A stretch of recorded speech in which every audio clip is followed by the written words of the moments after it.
I want to So say one thing about AI art. I think it's awesome only because I like competition, and I think if AI art can do what you're doing, you've been exposed, and you need to change what you're doing. That's how I really feel about AI art. A lot of people, it's stealing, it's stealing, it's stealing. If your shit can be stolen, do it in a way that it can't. Can you do that? Can you make something up? Like, all right, if that's if this is all of the easy art now, let's do the hard. Let's do the hard work. Hey yo, G Dash, boy, take your hat off. Fine. This week on Hats Off with G Dash Jones. yeah, hold up. What? Hold on. What we doing? You watching Hats Off with your boy G Dash Jones? Oh, yes. And this theme song right here is Road to the Riches by Kel Tango and Stridling. Hold up, hold up. I said. Woo! Woo! Good day. I said good day. You are watching Hats Off with your boy G Dash Jones. That opening song right there goes by the title of Road to the Riches by Stridling. I think I'm saying it right. And Kels Tango. It's on all your DSPs with the horns out. Listen, it's a vibe. Now today. In case anybody is unaware, you're watching Hats Off with your boy G Dash Jones. I have a gentleman with me that wears glasses because he paints his soul, so he don't just let you see it for no reason. Exactly. Exactly. Listen, one of the most prolific artists in this area. Literally, again, I could list off his resume from working with major networks to working with major commercial campaigns. But not even what he's about. He's heavily about the actual art, the artistry, and kind of pulling in the inside to do it. And his turnover on creating creating paintings is actually really, really quick. Why do I know this? Because he also paints pop culture.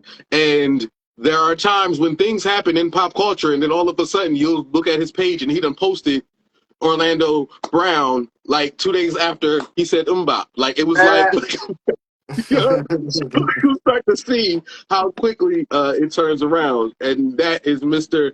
Yesterday Night Alim Smith, sir. Welcome, welcome, welcome to Hats Off. Looking forward to this. Since I saw you cut off the sole of a Nike sneaker and then use it as a paintbrush.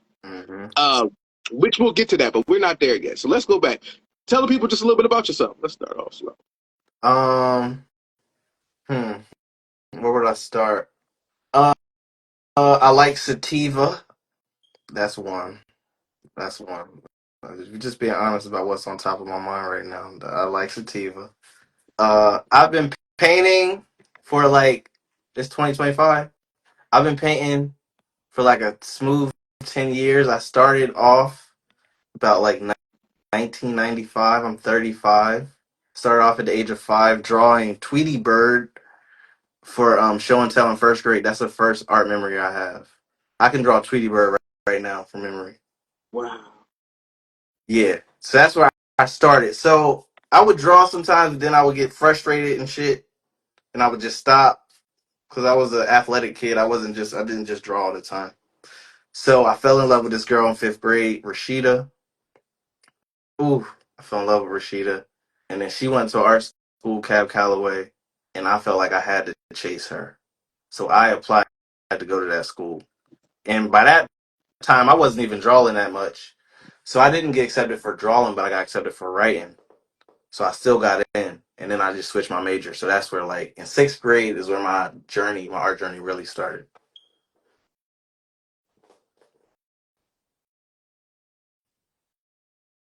So shouts out to Rashida, because Rashida. where would we be without her, you know? We'll be more without Rashida. Yes. Now, okay. So now, since you kind of started in that world, how long did it take you to feel confident in your art? I think the good one of my superpowers is I always felt confident in it, like at every phase. So I wouldn't think that something was trash until years later when I look back at it. Like oh damn, that was crazy. That was I was wilding. Because in that moment, that probably was the absolute best I could do. So it was fire. Okay, I don't I mean to do this so early, but if you're watching this, that's real. If it's the best you could do at the moment, that's okay. Yeah, Like, let that be okay if it's the best you can do right then. Don't try to be hard on yourself because you're comparing. You just never compared yourself to other people, essentially. nah. Well, especially because I mean, well, I had one art friend and I did compare myself to him, but not really compare. I just he was so good. I just knew I had to get better. Really, that was You it. He use that was kind of he motivation. allowed me to know that I could get better. I probably would have Mm, been worse if I never met Mike Silva. I probably would have been worse because he allowed me to know I could get better. wow. All right, because he kind of showed you the possibility. Yeah, he was nice. We was the same age, but he was drawing way longer. Okay, well now let's go back. Right, so you're in cab. Would get assigned things to draw, and Mm-hmm. it would hone in on this style. It started to expand on what you had the ability to do. Is that how you learned to kind of get outside of the Oh, box? no, I didn't learn. Did I learn how to get outside of the box? I learned how to get outside of the box because of the art students, not the actual education. The Okay. education was like very. They told you can't. I went from drawing. I told you Tweety Bird was the first thing I drew. So without Tweety Bird, it's Rashida and Tweety Bird. Without Tweety Bird, nothing. None of this happens. So at CAB, they say no cartoons. You can't draw no cartoons no more. So it's like I feel like the cartoons and stuff I do really created my style. CAB made me be able to draw anything in real life as it is, but they didn't teach me how to do it. That's just the assignment you would get. Just draw this still Okay. life, draw this person, draw this, draw that. So, No cartoons though. so, so what made you reach outside the box? Because you don't just draw like you're. When did your creative mind start to open up into such abstract things? Hmm. I think I always was a little bit abstract for real. Let me think. When did it start though with art? Probably it probably really started with CAB. Just all of the students in that school. The teachers were whatever, but all of the different students and all of their different styles is what made you want to be better. Mm. Seeing how crazy some of these kids were, because I might be in an art class with a kid that doesn't even draw, but he knows how to use a saw and a blade, and he can make a guitar table. And I'm like, holy shit! I wasn't even. I was just using pen. I wasn't even thinking about nothing like that. So it was the students and how creative they were that made me really expand and think outside of the box for real. So what made you keep going out of high school? Because what happens with a lot of artists, and you know this, people Mhm. graduate and then they be like, "All right, I don't really know what to do with that, so I'm about to apply to bank." Yep. And like it don't, they don't really do anything. What made you keep going? It was Soulja Boy. It was Soulja Boy. Soulja Boy can't say he responsible for my career for real. Soulja Boy, because of what in high school, Crank That was coming out, Okay, and I also was already learning in communication arts how to build websites and stuff. And before Crank That, I probably would have just got a regular job, to be honest. help. Okay, you got to help me understand how you inspired you to go to do that. Like help me. Just the audacity, like the idea that that song could be so basic, but he believed in it so much that he made it hot independently. I was like, oh shit! If Soulja Boy can do that, there's nothing I can't do because I can't. I'm not going to say that Soulja Boy is better than me.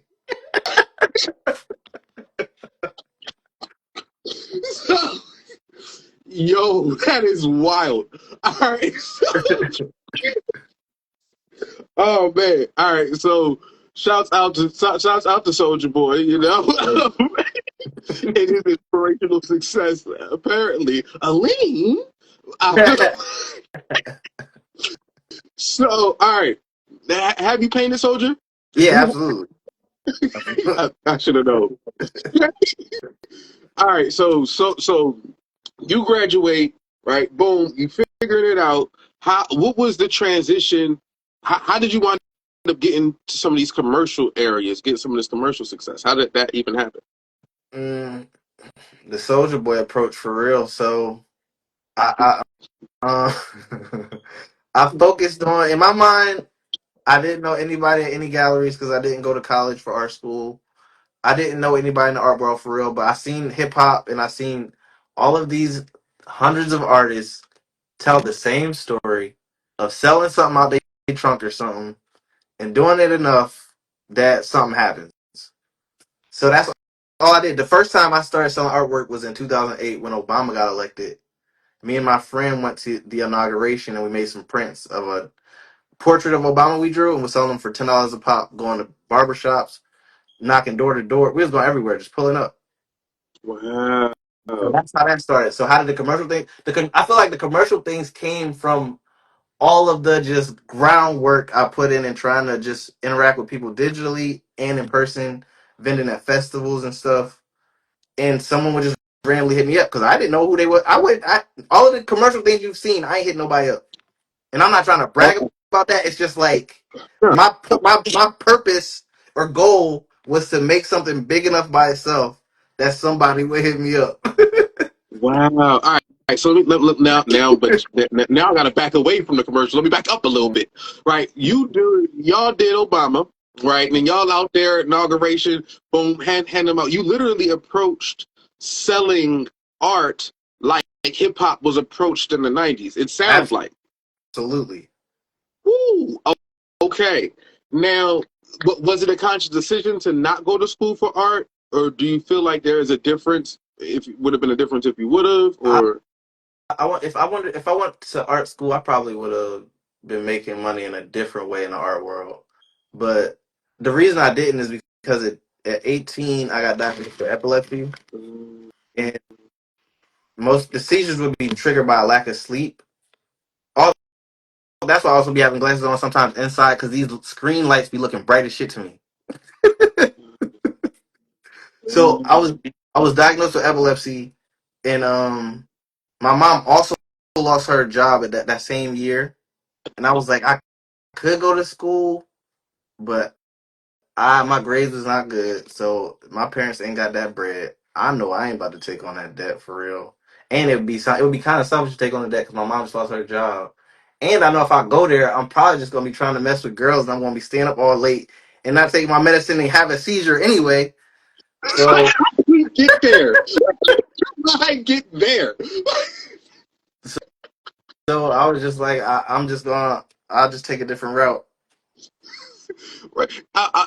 Listen, it's not that you said you would get to school, you'd be messing with girls, and you would miss class. No, you said you would get to school, you would miss girls, not take your medicine. Yep, I know it. I know it. You like jumped. Having the whole. Oh man. Okay. Did having epilepsy affect your art at all? I mean, the thing is, I don't. I don't know if my brain gets rewired or tweaked a little bit after every seizure. So I don't. I couldn't tell you for sure. You could have. That's deep. I don't know. I see. Yeah, I see that. I assume that was scary the first time, and then Hell yeah! Every time that's just scary. yeah. Well, listen. Hopefully, happen. Hopefully it subsided. Yeah, I think that's I why we I try to focus on my health and try to make sure I get sleep and shit. facts. That's important. Yeah. That's important. Now, okay. So now you you start off. You're selling these Obama pictures, and then how long of the grind of you getting? Wait, because you didn't know anybody. How long was it before you got into a gallery? Mm, it was that it may have been 2012 or 2013. No. I got into a gallery right out of high school, but they still got my artwork. It was connected to Howard High School. I don't even know. I can't find that guy. He sells my artwork, and I still want that piece for real. That was like the first gallery. Me and Mike, we got in some random, very random galleries that they technically count, but I wouldn't have counted them before until like right now. I think the first show I counted was at RAM G Studios, and Yes. Yeah. yeah. Akeem got me a show there. Really? Yes, So okay, so now that was your first exhibition? that was my first exhibition to myself. Like it was the first one that was like nice was at Fly Yogi with Jason. That, that would be like the first one that was like, hey guys. But the first one technically was with Akeem. I know that for Okay. sure. I get Yeah. the but the first one that you actually kind of was like, all right, my own sauce. Let me put my Yeah. sauce together on this. That was at That, Fly Yogi. Shouts out that to was at Jason Fly Yogi. Davis. That was at Fly Yogi. What was your mindset in that first exhibition versus kind of where it's at now? Has that changed? Mm, I think it's in the same place, and I think I finally have reached where I was trying to be at that first show. All right, I need you to hear what you said. Right, you Hmm said it's at the same place, but you finally reached where you're trying to be. What does that mean? It's like every show I've ever had, if it looked how I wanted it to look, people would have been blown away. But because of how I be moving sometimes or the last minute stuff, people don't get the show that they were supposed to get. They get a show. I can give you a show, but they don't necessarily get the show that I was like, this is what I really want y'all to see. So I haven't even because I'm a like in art school I was drawing, I wasn't painting. So I'm a self-taught painter. Hmm. So Oh it wait, took me. Go ahead, wait. So what made you transition? because it seemed like people cared about that more than drawing. What do you like more? Drawing, Really? yeah, I'm way faster. I could do every news article drawing. Mm, I could draw way faster than I could paint. got you. So most of your inspiration comes from a pencil first, and then you'll figure it out. Yeah, So do you draw your pictures first? Like the paintings, do you draw them first?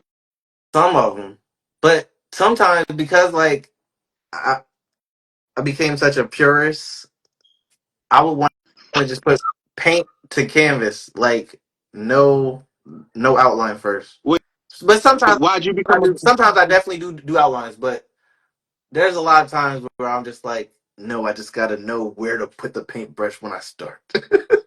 wait? So why'd you become such a purist? Like art why'd you that's art change? school shit. That's art school shit. Okay, so from going to cab, the more you learned about it, the more you became kind of that purist. Yeah, Okay, okay. So you used to be it kind of changed your appreciation, if you will. absolutely. Got you. All right. Okay. So so how'd you learn to paint? Like so you saw people paint and you was like, all right, I'm gonna grab some brushes and start. Yep, pretty much. So I got some oil paint. I remember we painted one project in high school, it was senior year, and it was a music soul child, and it was an acrylic paint.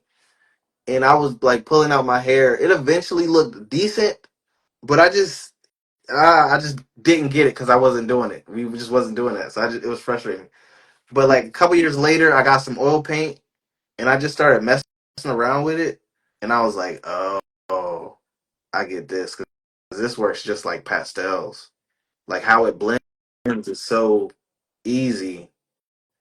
It's like, oh, this is like drawing kind of with paint.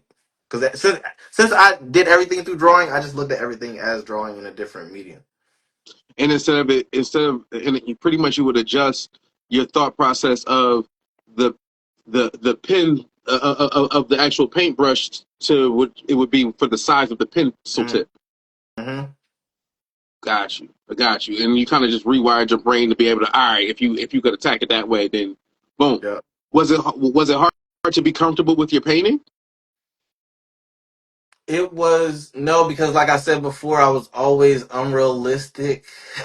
Because however good I was so good to me, even if it wasn't that good. So like I always for such a long time I thought I could paint so much faster than I could. And that's why none of my art shows looked how I wanted them to. Cause I would just be feeling myself like, yeah, I got this shit. I ain't got worry. I ain't got to worry about this. And then I started painting, and because I didn't have a formula for painting because I'm self-taught, I would start every painting a different way. So it wouldn't be until I'm like 10 paintings in that I'm starting to get the groove of like how I need to be doing this. So Mm. it took so long. It took so long to get Well, used to painting. but at that time, but still, here's what's weird. It took so long in your brain, but you're selling the stuff in the process. Like That's it's not like you true. were actually selling this work that you was like, I don't even know about the. Go ahead, listen, $10 for that. Go ahead.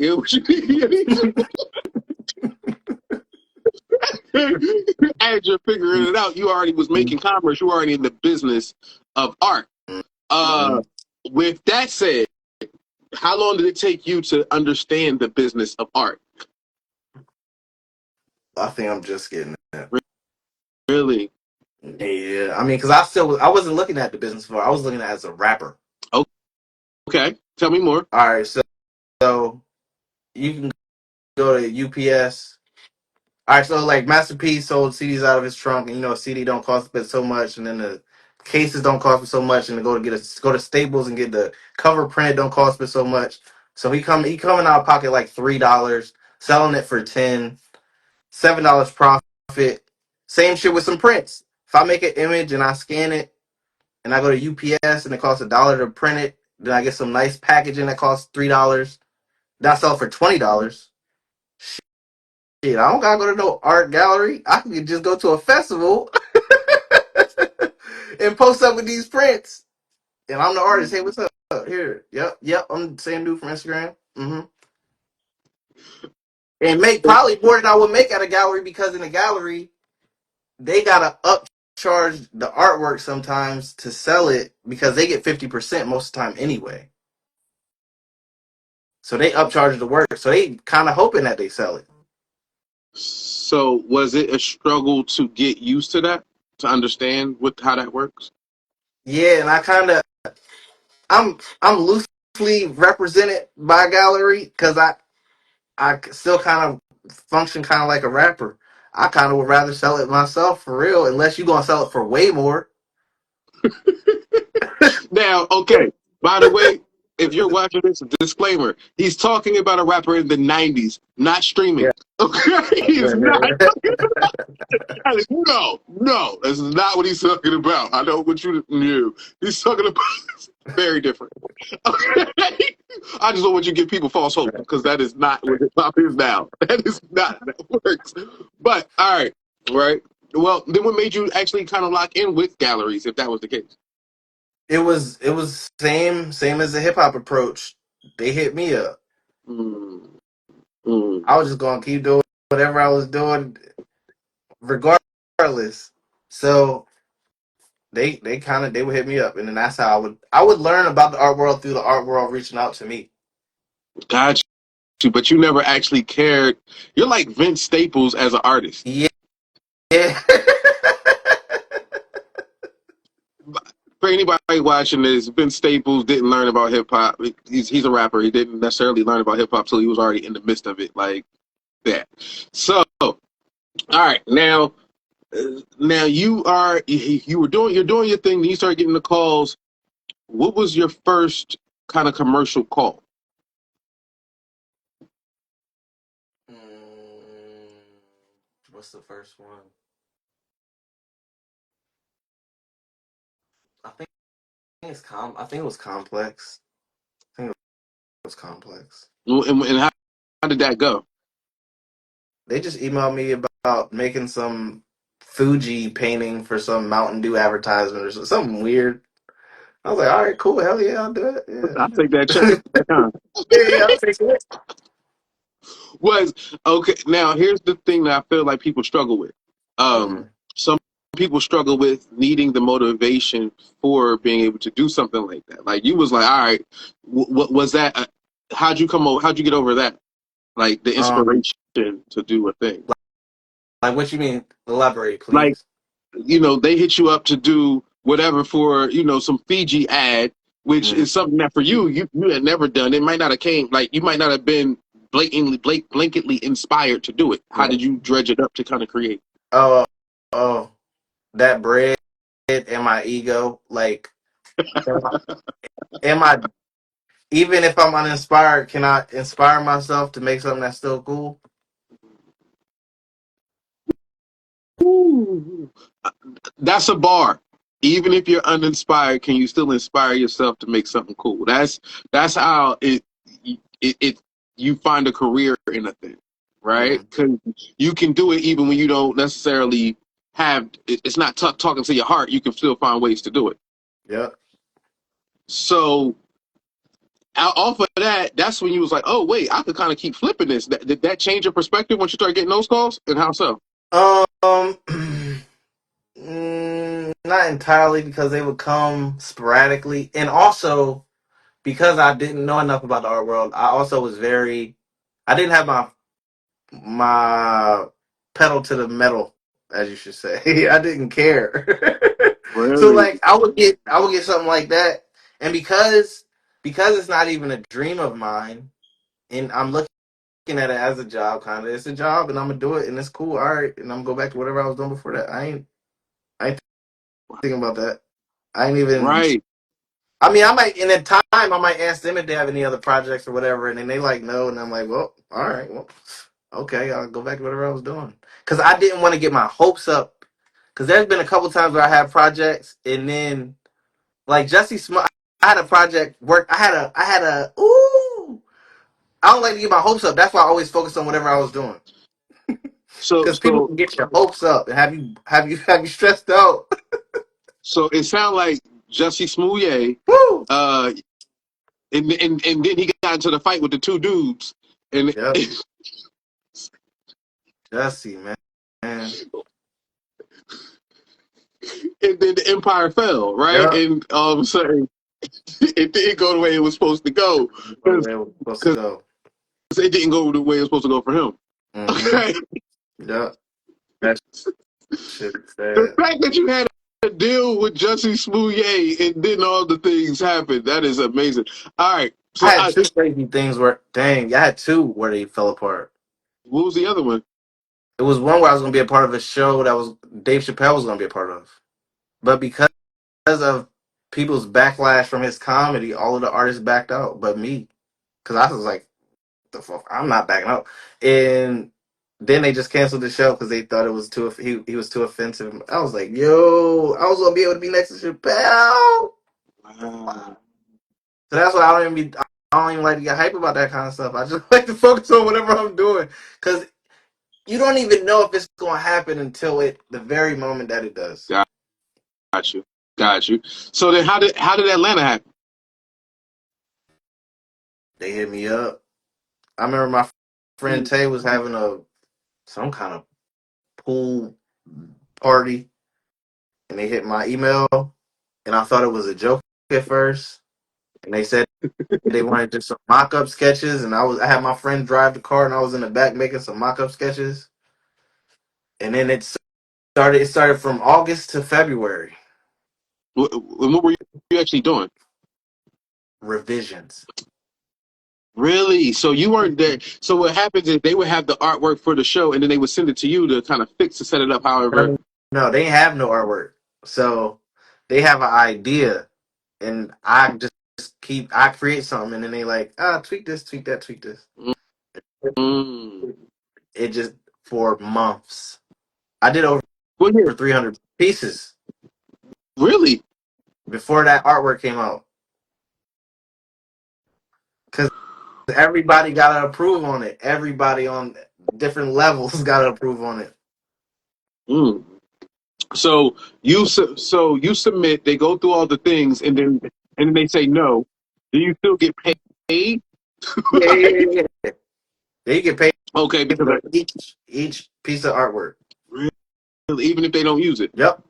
Oh, But also, okay, you okay. can't use it ever again either, though.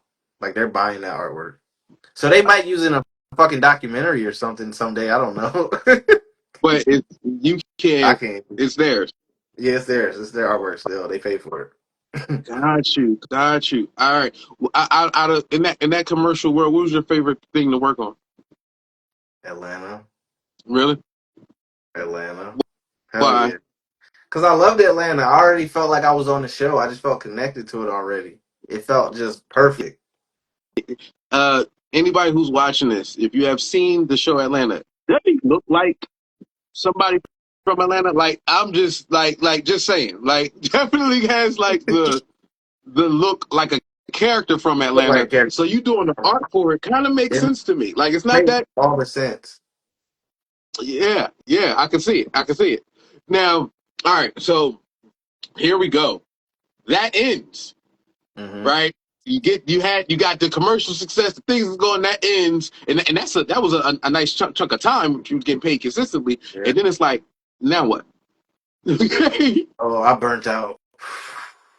I was burnt out. I needed a year off after that. I needed Really? like a year and a half off. Because you did hundreds of paintings in like 6 months. Yeah. Ooh. I needed time. There's people hit me up, but I couldn't do it. I couldn't do it. I could not do it. I needed to chill hard for a little bit. Right. Because you were on, it was almost overload from doing all. How long did it take you to get back to the art?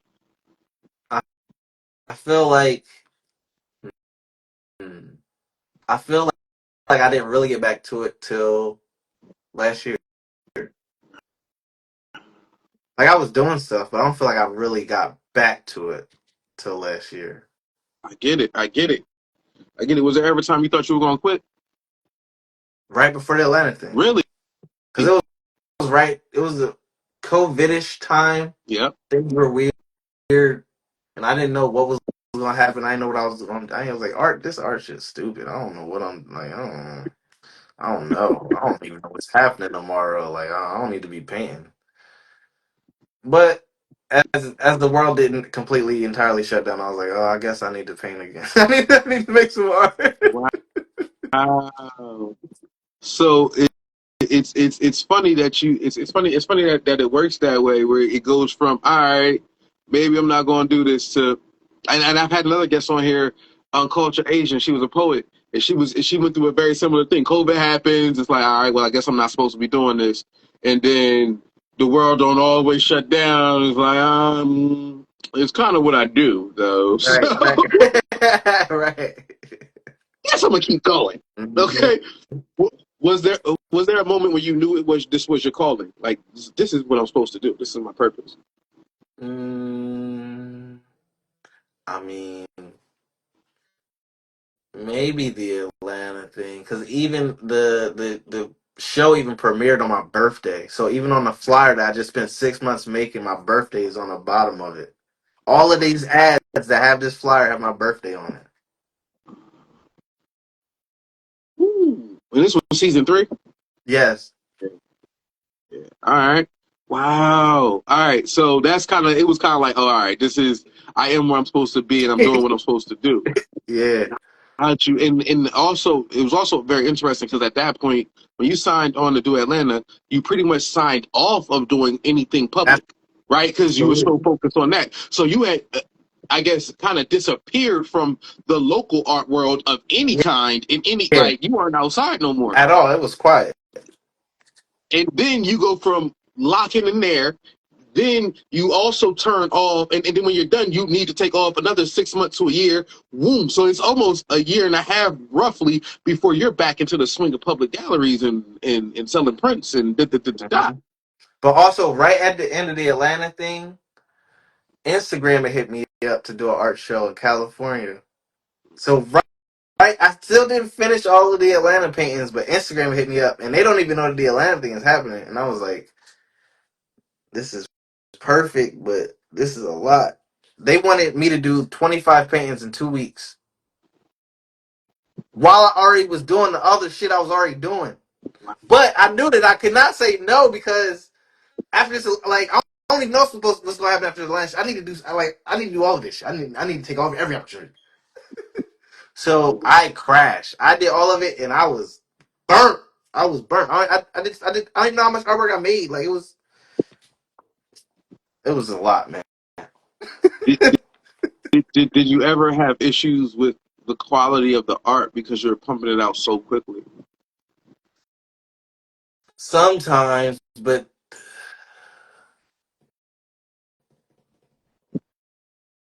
sometimes, but kind of not really. Because if I started to feel a way about the quality, I'm just going to change the whole style of every piece so the quality still seems in sync.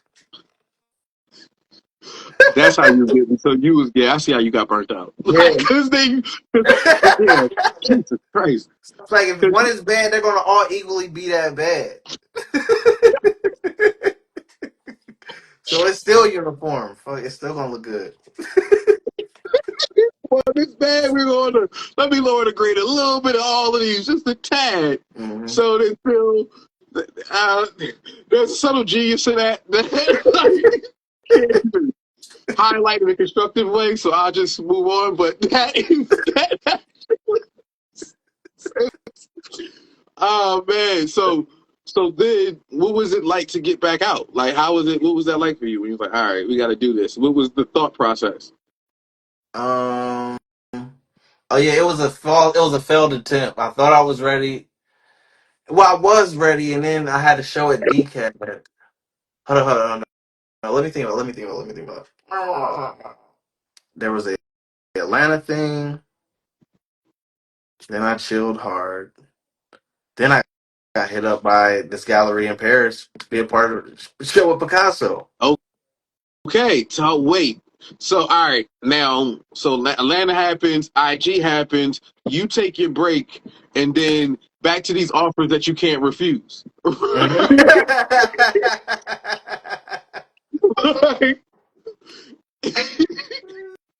Like, like you're not getting like these aren't regular offers, right? nah, they really not though. So I gotta Like that's take not. them. So the person calls you, they speak in English, and they Mm-hmm. got an accent. And not just an email. It's just an email. Okay, okay, and the email was from a French Yeah. gallery. And I thought they was playing. I thought they was playing until I got there. Really? Yeah, I just didn't believe it. I just didn't believe it. I just did because I just didn't Wait, you believe it. thought they were playing until you got to France? Yep. Okay, back up. So you thought that they was playing when they sent you a ticket? They didn't send me a ticket. Okay, They okay, just back. sent Okay, you for the got artwork. break it They sent for the art. down. So how this happened? They sent for the artwork. They just asked me to be a part of a show. So it's Okay. just like if Chris White Gallery asked me to be a part of a show. They just want the art. They wasn't really asking for me none of that shit. To me, I'm just this shit is crazy. What? So they have no fight for me. So that's why I Got you. still Okay. ain't know. Like I ain't know if this really Picasso piece gonna really be there. I don't know. I need to see this. I need to see for myself. I don't believe them. And what did they ask of you Just to make a piece. Just to make a piece. about Picasso? No, whatever. Like just lean into my style on the canvas. Like They was like, yo, here's a check. What you want you to do? Actually, they hadn't paid you until you delivered the Mhm. art. So they was just like, hey, we're gonna cut you a check to for a piece of your style. And I assume that this was now at this point you're affiliated. You're in the rooms, right? Well, you're not in the room, but your name is in a room that you It's don't know of.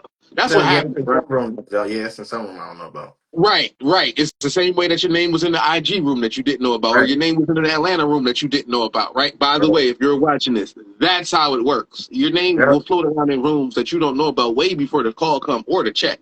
It's Yep. just, when the time comes, it's the diligence that gets you there. So then they hit you up. Now, how'd you connect this to Picasso? Was it a Picasso exhibit or was Picasso? It was a Picasso. It was like a Picasso. What do they call it? Post Picasso. It's like a.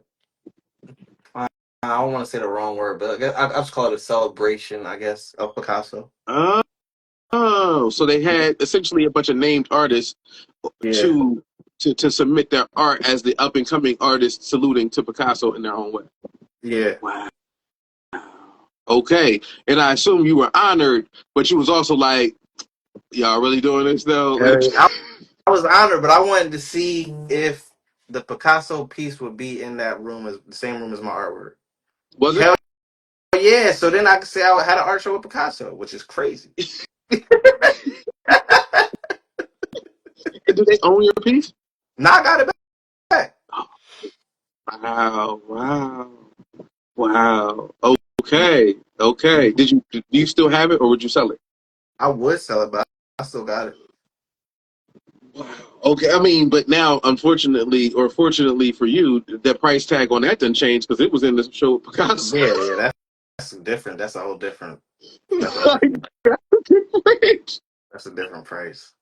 Yo, which is so wild coming from somebody who didn't even study art. Like, Right. if you think about the lineage, It's crazy. yes, yes, selling art out the trunk with Prince to doing shows with Picasso. Hmm. Um, yeah, that's when did you first hear the term afro-surrealism? Well, that's funny. That's a Terrence. Terrence. Terrence Van. Okay. We used to be cool. We still cool. I love you, Terrence. He told me the word Afro surrealism, and didn't know about that word. I didn't know it was a word that existed, but I was like, that captures what we're doing perfectly. And then I would use it as a hashtag. Then me and him had a falling out because he accused me of stealing his style. And one of the things in the little argument we had, he said, I stole Afro surrealism from him. And I was like, nobody even owns the website though. Like, what are you talking about? And that's what made me buy the website. Listen, and I hate to say this to you because I feel like you understand. There was a conversation about Jim Jones and Cameron, and then Cameron bought the name. You know what I'm talking Yeah. about? I feel like that's what you did. You was like, oh, word. Oh, that's what you was going to do. It's cool. Don't worry about it. I got it. Word. Okay. Um, what does it mean to you? Let me ask it that. Let's ask that question. What it means to me is just uh what does Afro surrealism mean to me? I feel like I feel like it's just what happens being black in America. Like you're gonna have a surreal experience here if you're black in America. Why? Because you ain't supposed to really be like it wasn't meant for you to be here necessarily all the time. Like in all spaces here. You ain't always supposed to be here. So they like letting you rock. They letting you rock. But you ain't always like, yeah. But it depends, it depends. It depends. Because, I mean, it depends. Because people can take that differently. Like, you ain't supposed to be here. We the Moors. I'm not saying like that. I'm just Right. saying, like, this isn't Societally, what we this is created. This isn't the society we created. So it's going to be a weird experience being here. absolutely. Okay. It's going Okay. to be I very, definitely very understand weird. that. Now that leads me to your art specifically. What made you lean into so heavily? Like your art. When I say your it's so dipped in blackness, like Mm-hmm. your random. You could have it could be a random Tuesday. Like I would be surprised if maybe because it's too far. Other than that, I'd be surprised if I don't have a yay coming up from you. Just because of how life comes. Like, what makes you dive so deep into pop culture, into black culture, and to just create like that? Um, because right now, because it's what's that Nina Simone quote? Like, an artist is supposed to, like, represent the times. I feel like right now we have black people have ADHD culture. Like everything is news clips. Everybody's a news channel. You go on YouTube trying to find a rap song. It's gonna be easier to find somebody reviewing it than finding a damn song. Like everything is news. Everything that everybody says is news. Everything on the timeline is news. Hey, this is what I did today. Every single thing is like, and it's gone the next day. That's do these little sketches just to represent the time that we in, because we gonna forget all this shit because we it's just so back to back to back, and it's too much. We overwhelmed. They don't even know the side effects of taking in this much information on people. We are an experiment right now. That's why I'm painting everything Listen, every day just to see where this go. cooking. So essentially, your art is somewhat of a time capsule. Yeah. Is there a reason? Do you ever felt like? Do you ever feel like, all right, you know what? I'm not going. I'm done with that. Like, did you ever want to step away from that layer of it, or do you feel like it's so ingrained in you that you had to, like, you have a responsibility that you have to do it? I'll be done with it every morning damn near, but the people that be responding under some of the news pieces, they be so like it be like making up, so they be really invested to the point where I'm like, you know what? Let me paint this shit. Like I don't even want to, but let me paint this shit because they really showing up for it for real. You know what?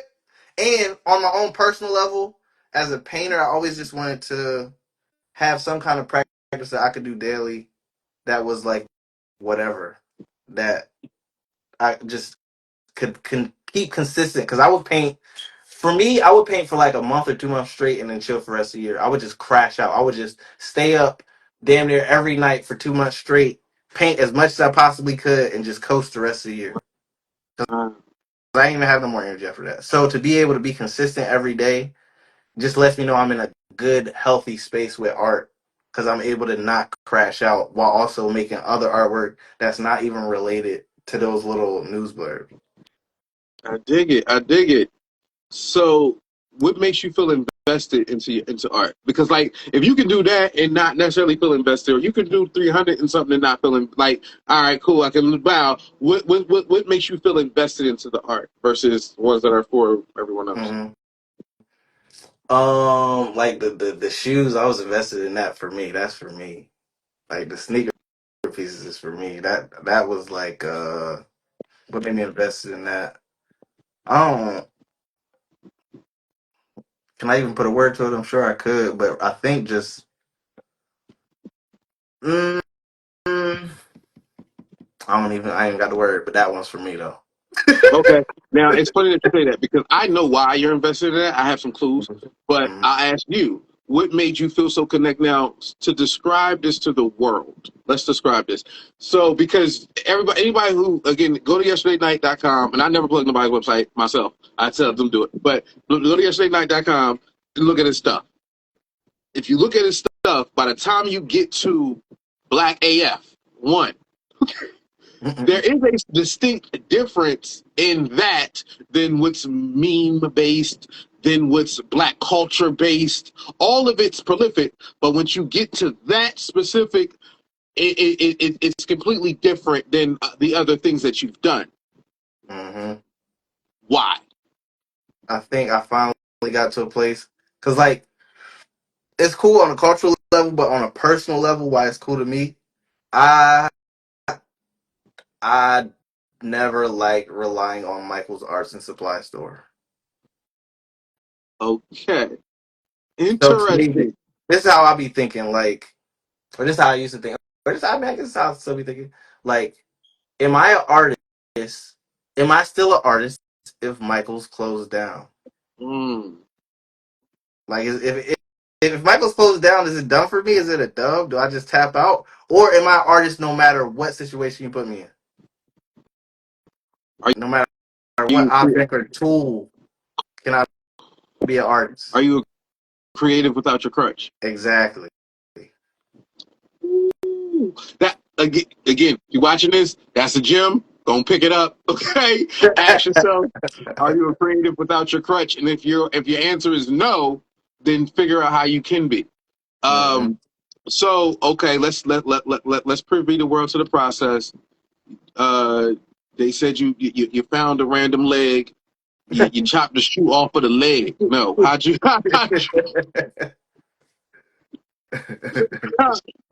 wind up with a shoe to paint with? Good All brother. right, so Margaret from Delaware Art Museum had hit me up to do this print exhibit with Connie and Oscar, and she was showing me this print that someone made of a print the size of a basketball court. And I couldn't even imagine like how much space they would have to have, or like what kind of tools. I don't know what you're doing for real to make something that big on the ground as a print. And I was like, the only way I can make a print that big is if I could walk it out with my feet. Like maybe I can engrave the artwork on the bottom of a shoe and then stamp it, and that's how I could do my prints. So that's what the initial first thought was. Hmm. And then how'd you go from that to landing at? Thinking about that, it was like that's gonna be too much. I don't really want to carve no shit right now. I'm good on that. So India hit me up with Chris White, and they ain't have no money for real. And something about that after everything I just told you, this whole interview, after everything I just told you, the fact that in my hometown they ain't really have no money for me, it had me kind of tight. It had me like, man, this is bullshit for real. And I was like, you know what? I'm gonna just do a whatever art show. But you know what? Let me actually try. Let me try. But I'm not gonna spend no more than what they got to offer me. So they only had $200. I'm going to Goodwill with $200, and those are gonna be the supplies, and I'm gonna make the best out of what we got here. Mm. And then I seen those Air Ones, and then I was like, I think that might be it. Those black Air Ones might be it. I might need to go back to that shoe I did. And then that's when you decide to go get the Air One, cut the Air One up, and then paint with it. Mm-hmm. Wow. All right. Listen now. Why is that so personal to you as a piece, like as an exhibit? Because it looks cool. One, it's still because of all of the overlaying lines and all of the hidden things inside of the pictures. It still has like a bit of surrealism to it, even though it's just like very portraity pictures. There's still a lot of surrealistic things going on in it. I like that's black and white because I started off with drawing, not even painting. Um, um, I like that it looks like charcoal too. I like that like from far away it looks like a drawing. Um, the Air One is dope, and it's just I feel like it's just unique. Like it's obviously like ain't nobody doing this shit. Like Yeah. it's a clear like that's him. Now it's funny that you say that, right? Because you left out the one reason that it was in my head. And shouts out to you, and reminder for you. Mhm. That's one of if somebody goes through goes to your page and they look through all your sites, and I thought for sure because you have a whole section that says like family, you have a whole exhibit that was like family something, Mhm. but not even that one is this. This is the one that you actually have like your family and like your grandfather that piece that Mhm. was like I was like oh because there's none of your art that you actually did family portraits, Right. but this was the one that you chose to use a sneaker. And I don't know if your grandfather was a black Air One Con guy, but He was though. He had that energy. yo, great. That is great. So, so that's the one where you actually chose to paint your family, Mhm. right? And I think that to me would, I'm sure that might play a part in it meaning something different for you. Or Definitely. does it? Let me ask it that way. Definitely. Yeah. So Right. again, I need anybody to go back and watch that. Let me go back to the site and look at that. Take a look at them. The Air One. You can see the Air One sneaker carved in to that. Now, just a couple more questions. One, it's funny you say, all right, you did these things. You start selling them out the trunk, right? Mhm. You get somewhat commercial success. You still care about the surrealism of the art and the people of the art. How did you know or learn what your worth is or should be as an artist? Because to your point, you was like, wait, my hometown ain't got no money for me. That just means your worth felt different, right? It's not Mhm. that they might that same amount of money they offered you is what they Right. offer, but you Right. Right. felt Right. like my worth is more, right? How did you Mm. learn your worth as an artist? Uh, Good question. Mm, well, I think simply like I don't because it was all independent out of the trunk. The worth was just making profit. Like my worth wasn't it wasn't like this is worth $100,000 because it depending on where I'm at in life, this could be worth $100 if if I need it. Like initially with art and stuff.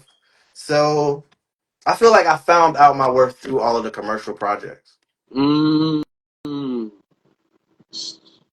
So once they started calling you, right? That's how you kind of developed your art when you're not calling them, but they're calling you, or you're not making a move. Then it's like, oh wait, this is what you'll pay me. This is what I'm worth without me saying anything. Yep. I, If I don't say nothing, I, this is what y'all pay for this. All right, bet. Okay, that's okay, cool. and have you dealt with copycats or anybody trying to steal your Hell yeah. style? Or, I'm sorry. Yeah, I've dealt with I mean, you that a grown. lot, man. You grown. You. I felt like you were passionate about that. So many times, so many people, so many Jesus, Jesus, Jesus. Okay, how do you deal with that? I don't even know. Like, cause I'm really like, I'm not about to go sue nobody right now. Oh, I'm not about to sue oh nobody. wait, you've had them like take your art and like repurpose it for their own stuff. I could probably, yeah, websites with my artwork, T-shirts, all kinds of stuff. People being like, "Hey, you selling this?" No, I'm not selling that. Who's selling that? Yes, like just straight up. People don't respect artists like that because they don't know them a lot of times. So they like, "Oh, this looks cool. I don't care." Mm. Yeah, no. Mm. Is there a trademark or a copyright that can help with that? I mean, I could put my logo on my art when I upload it more, but to me, that does compromise it a little The bit. art. 'Cause It actually it's copy like then you're my trying to something art. over. And it's like I don't know which one is going to go crazy. Mm. Sometimes you don't know what you wasn't thinking that one was going to go crazy, and And then it does, and now then you it like, does. oh, all right. It's like, oh, I should have put. All right, I know to put my name on it somewhere. Okay, next time.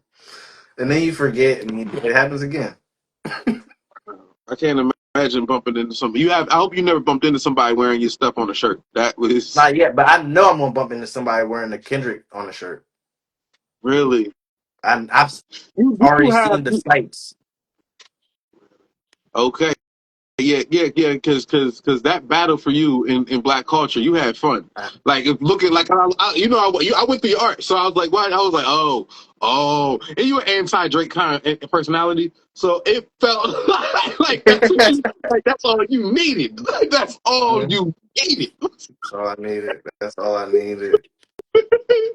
Listen, you should sit with the Kendrick. You might wind up. He might mess around and yeah. Now, man, I'm unofficial PG Lang. We gonna meet eventually. Yeah, just all you gotta do is make a paint at an A minor. Right? It's I'm just saying, so you could crazy. like it would go crazy. It would go crazy. You never know. Oh man! All right, this was phenomenal. This was phenomenal. Now, oh, I don't want to skip this. You make music too. Absolutely. Is it different for you when you're creating music than when you're creating art? Like painting, I should say, because they're both art. But Yeah, I'm trying to figure that shit out right now for real. I'm trying I'm trying to simplify it the way I do art because the difference with art, I'm at a place now where I can see everybody's artwork and I can be inspired, but I can still not be influenced. With music, I gotta almost just not listen to music to make yeah, music because that's what they say. it's so it's so easy to just be to become another artist because it's just subconsciously in your head. So Mhm. in music, I'm trying to make sure my writing voice is distinct, but my actual voice and how I'm expressing stuff has to be very distinct. And just saying things. That's my that's what I'm working on right now. finding that distinct cadence and Mhm. and energy, so that when you're on the record, it don't feel like what they already heard. Yeah, or just don't. It don't feel like what they already heard. Nah, I want it to feel like just a yeah. You said it right because I grew up with that '90s hip hop. It got it. I like where everybody's voice sound uniquely their own. It's too easy nowadays. Just because a lot of people's voices are unique, but a lot of times they be still in the same flow so much that it's still hard to tell. Well, yeah, because some voices can be unique until you add an auto tune to it, right? Yep. Or they're adding the way that they're flowing in a pocket is the same under the same type of trap beat. So like a lot of the things, or even a drill beat, honestly, it's the way that the beat is cut with the vocal. So now your voice is an instrument, and it just I'm not gonna nerd out, but Yep. either You did the way, same shit. it's like it turns into the thing, and then you're like, all right, I heard the song. It just was a different artist and a different snare, Yep. but this was I the heard you song. song before. Yeah. Yes, yes, and then regurgitating content does the same thing.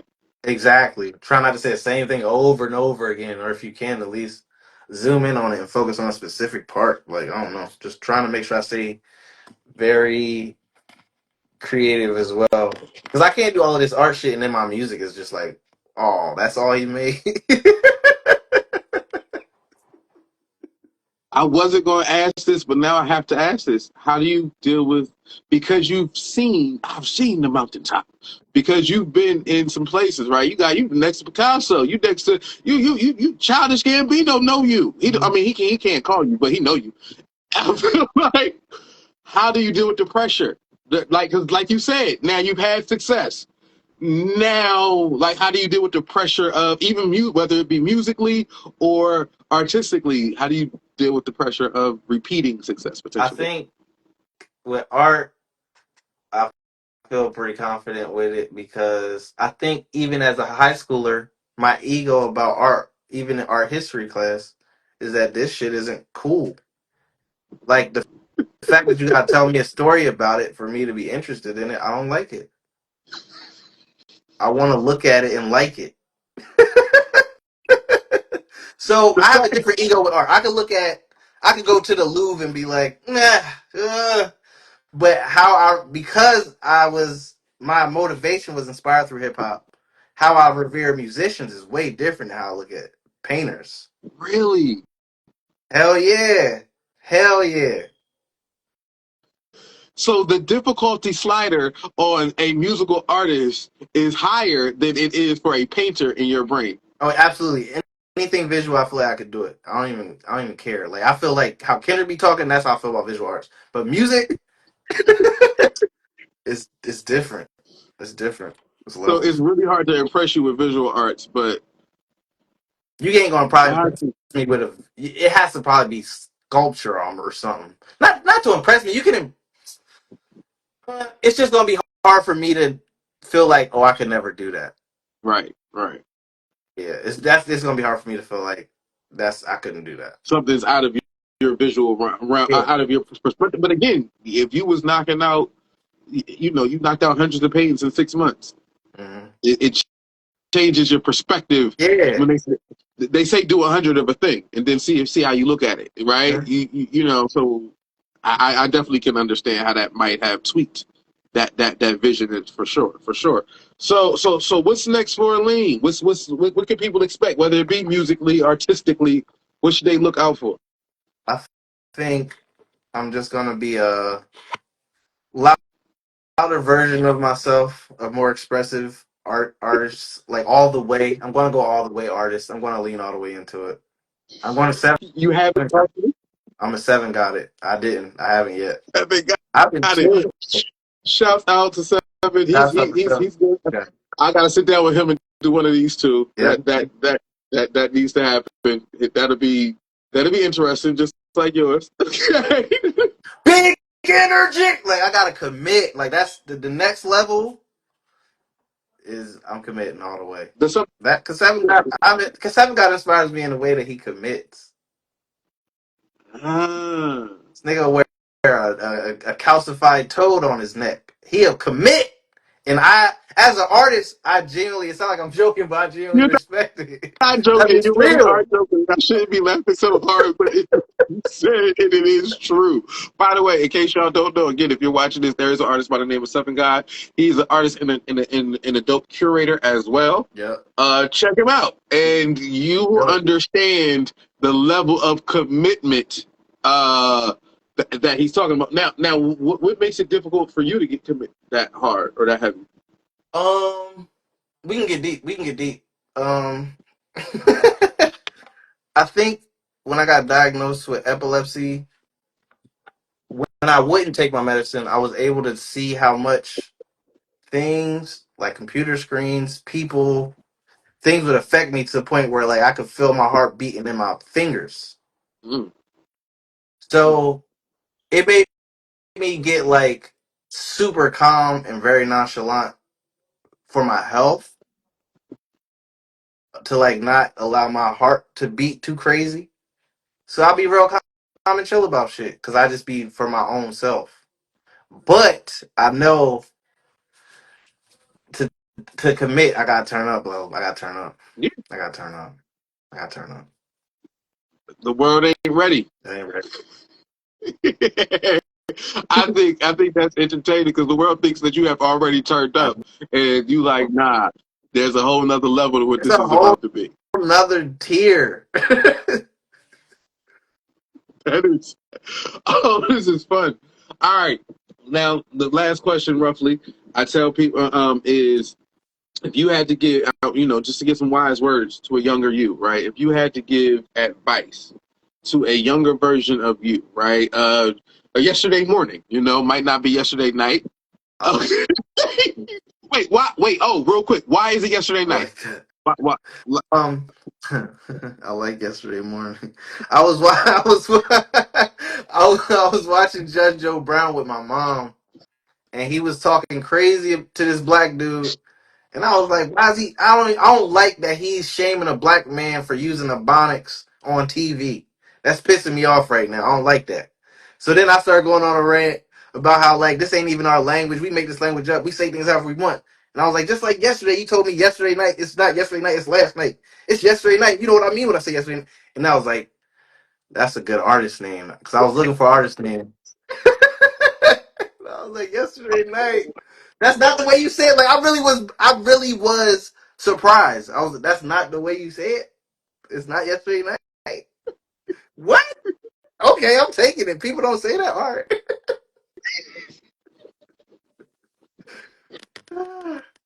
Okay, so again, so if you had to give advice to a young yesterday morning, If I had to give advice to a young yesterday morning, I would tell them put the wait, paintbrush down. wait, but the year is still 2025. Oh, all right, yeah. 2025. Put the paintbrushes down, put the pencils down, put all the art supplies down. Go to a code academy and start building out different ways for people to express creativity because that's probably going to be the future. Wow. So if you had to give advice to a younger you, you would tell the younger you to start coding. Hell yeah. Wow. Do you? That opened up a whole. So do you? Would you be you if you started coding? Would you even like? Would you be okay with that? Oh yeah. No, because I feel like the thing is, this is the thing. As a creator, as a painter or whatever, you got these ideas. They don't have to come out through paint. So like a lot of the things I paint, if I could have made a robot that looked like that, or some kind of animatronic walking thing that looked like that, I would have also made that. Like, I think it just allows you to express how the ideas come to you in a whole different way. Mm, They coding. mm, absolutely. Listen. I'm here for it. So that was good. All right.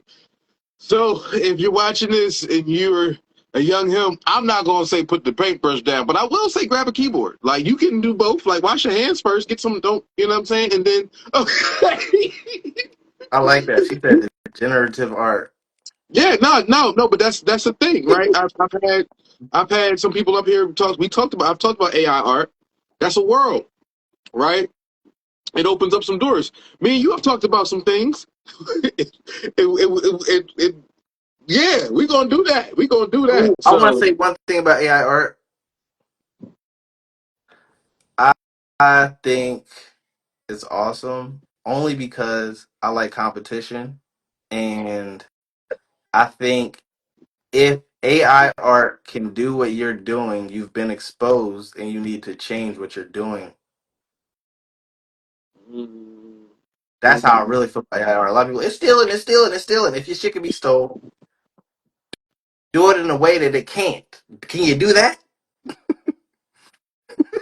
Can you make something up? Like, all right, if that's if this is all of the easy art now, let's do the hard.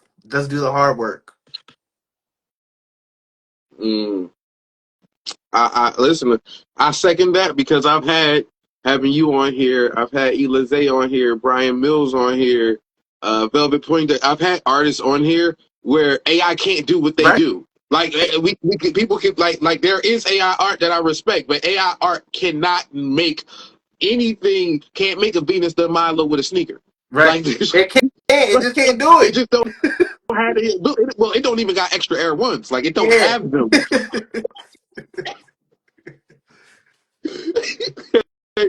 It don't have them to be able to do it. So let alone like as much as AI is, there's a human component to some of the art that's being made. Again, with very prolific. You know, it can't be done with AI. So I'm with you. All right. So again, wise words from a great man. Now, before we get up out of here, I tell people if you give me a word, I give you a poem. But while you think of a word, I'm gonna do what I call a quick hat tip. Blip, blip. That's a quick hat tip.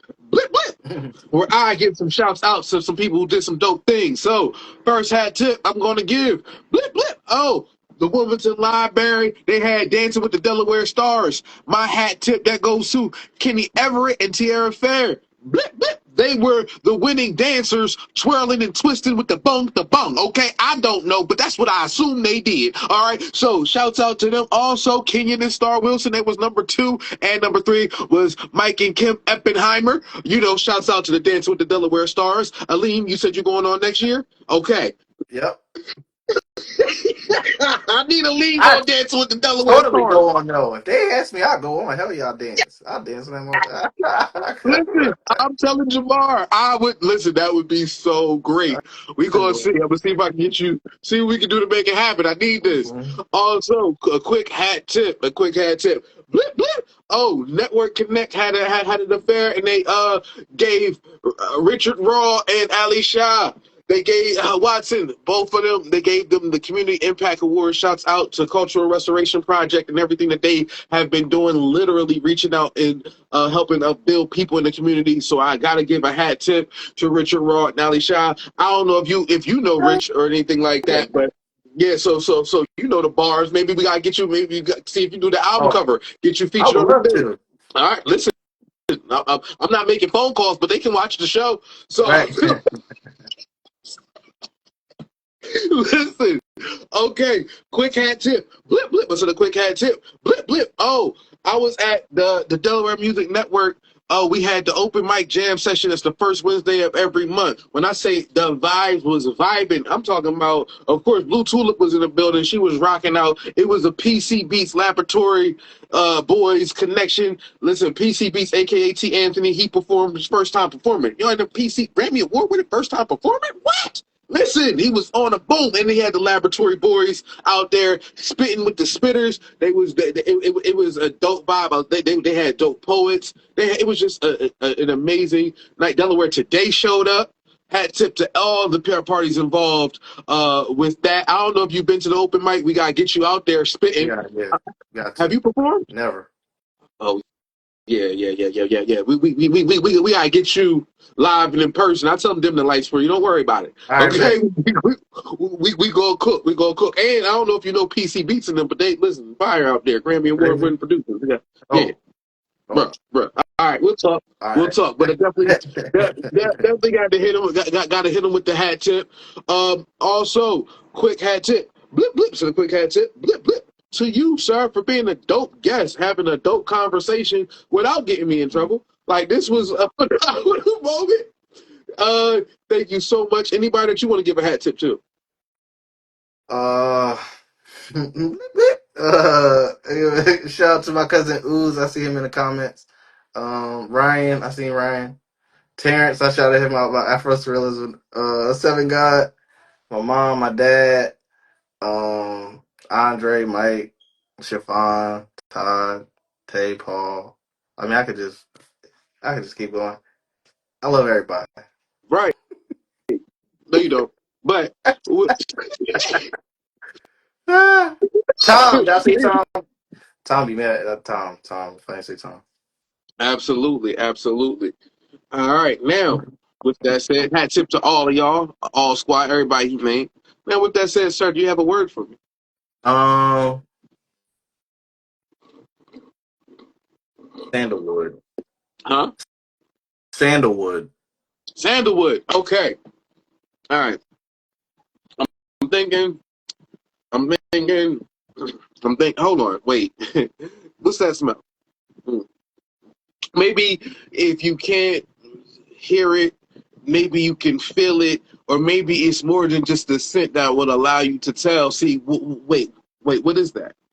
I could answer, but it's easier for you to open your eyes and visualize that. It's something that some would paint, and if you try to, it may seep in a little different than what you're used to. See, this is what's meant for you to understand how you can make a vision come to real life by using more than just what's in hand, but what's before you. Wait, what is that? I could try to tell you the answer, but what I would have to tell you to do is tap in and then allow yourself to make it be what it's supposed to be. Don't worry about it, what it is, because what it's going to be is a projection from what's within. Oh, you want the composition? Listen, I can't tell you about the frequency or the chemistry that made it what it's meant to be, but I need you to understand that if it's right before you, then you could add some colors to make it pop beautifully. It don't handle charcoal the way that you're used to, but see, I need you to understand it still will make the picture what it's meant to be. I don't want you to unearth this, but this is not meant to be picture perfect. What it's meant to be is more progressive than your last lesson. I need you to know that when it's tossed at you, it's made for you to properly fetch it. And if you can't properly get it, then for everything that was given, you will now be indebted. See, this is art. This is what's created. It's far different at the finish than the start. This can be done in different mediums, but it's always large. It's never medium. See, this is when you know that you're greeting it with everything that you're supposed to. This was given to you as a gift. So if you can smell it, then you can fear it. And if you can feel it, then you can hear it. And that means it's doing everything that it should. And if you ask me what the base of this is, I'll expect you to say, maybe, sandalwood.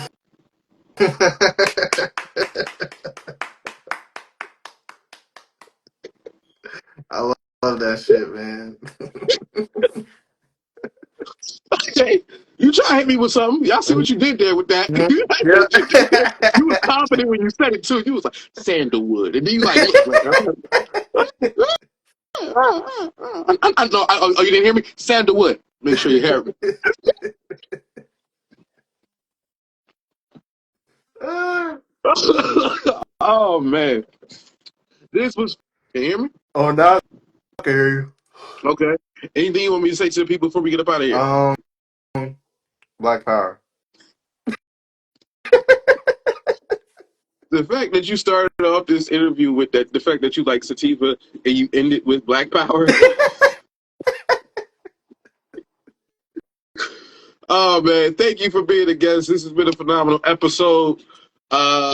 Listen, for those y'all are watching, again, this is Hats Off with your boy G Dash Jones. So I will see y'all next week. As I always like to say, love yourself first and everything else will fall into place. I holla. Hey. All right, man. Hey.